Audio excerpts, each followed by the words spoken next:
another house update at unang mga bagay na binili namin ni Bads Neil para sa bahay. Hey, it's me, Bads Veron. It's another day, another vlogan. Wow. At nandito nga yung mga pamangkin ko sa bahay at ang sabi nga nila kapag masaya ang mga bata rito ay komportable ang bahay. At dahil kailangan ngang maglinis na sa bahay ay bumili na rin kami ni Bads Neil ng mga sabon at essentials. At ito nga yung first grocery namin ni Bads Neil para sa bahay. Naku, medyo kailangan pa nga namin pag-aralan ni Bads Neil paano talaga ang pag-grocery. At syempre, lalong-lalo na kailangan mapag-aralan namin paano talaga mag-budget. At ang tanong, may iba budget pa ba?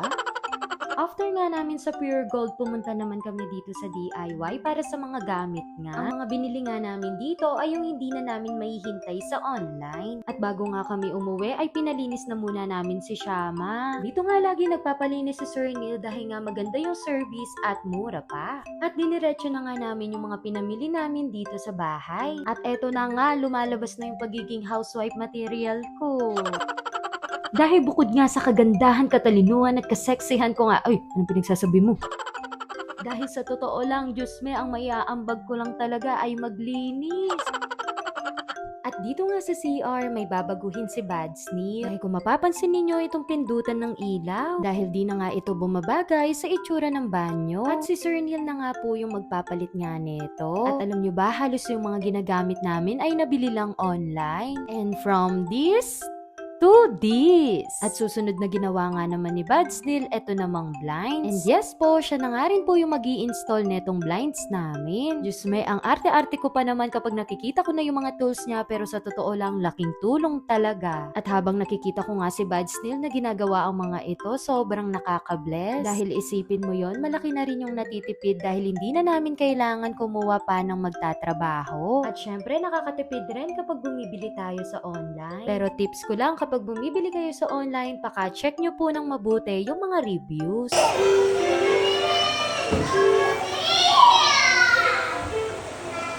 At nandito na naman nga si Aling Maliit nakikibisita sa aming tahanan. Kasama rin nga si Kuya Teo. At sa totoo lang, nakakatuwa nga kapag bumibisita sila rito.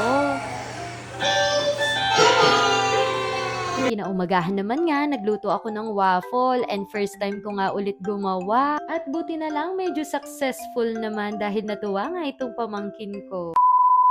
And finally, dumating na nga dito sa bahay yung mga in-order namin. At sobra na nga kaming na-excite na buksan itong barcher na galing kay mama. At dahil nga super excited kaming makita lahat ng barcher, sumama na naman nga itong mga pamangkin ko sa bahay. At ito na nga yung barcher namin. At syempre, ang unang uupo ang aming mga bulili. At maraming salamat kay mama sa pauna niyang regalo. Ibig sabihin, may second, third, fourth pa.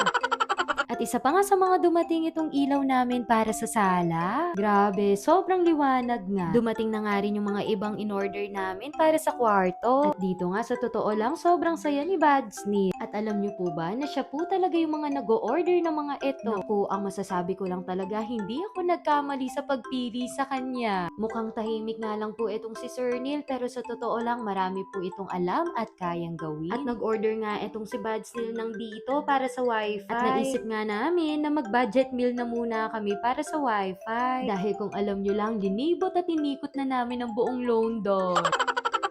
At ito nga, may bago na naman nga ayusin si Sir Neil dito sa CR. At papalitan na nga niya yung ilaw dito na mas babagay para sa CR. At alam nyo ba, si Sir Neil halos ang mga nag-abang nga nitong mga ilaw. At kahit nga yung exhaust fan dito sa CR, siya nga rin yung nag-abang. Tinanong ko nga si Bads Neil kung kanino niya natutunan to. At ang sabi nga niya, habang pinapanood niya yung daddy niya. At ang sabi niya, nung nag-high school na nga siya, hinahayaan na siya ng daddy niya na siya yung kumilos ng ganito. At buti na lang, pasalamat tayo kay daddy dahil nga natuto si Sir Neil ng ganito.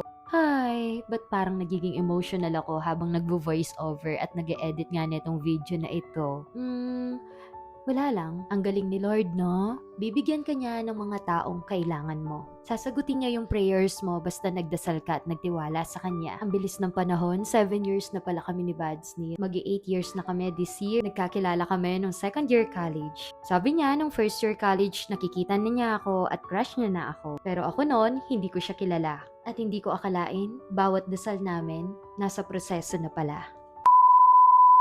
And here's the new update nga sa aming CR. Napalitan na yung ilaw, yung shower, may lalagyan na ng towel. Nakalagay na nga rin yung blinds sa bawat windows namin. At pinapalit nga rin namin yung bintana sa aming kusina. Grabe, highly recommended nga rin po yung gumawa nito. At sa mga nagtatanong nga po kung magkano yung nagastos namin, kung saan namin binili yung mga gamit namin, naku, excited po akong i-share po yan sa inyo. Masaya po kayo para sa amin. At shoutout nga po pala sa mga nanonood sa amin. Dahil sa totoo lang po, sobrang nakakatuwa at sobrang nakakakilig po yung mga messages ninyo. At dahil dyan, hanggang dito na muna po. Thank you po. God bless.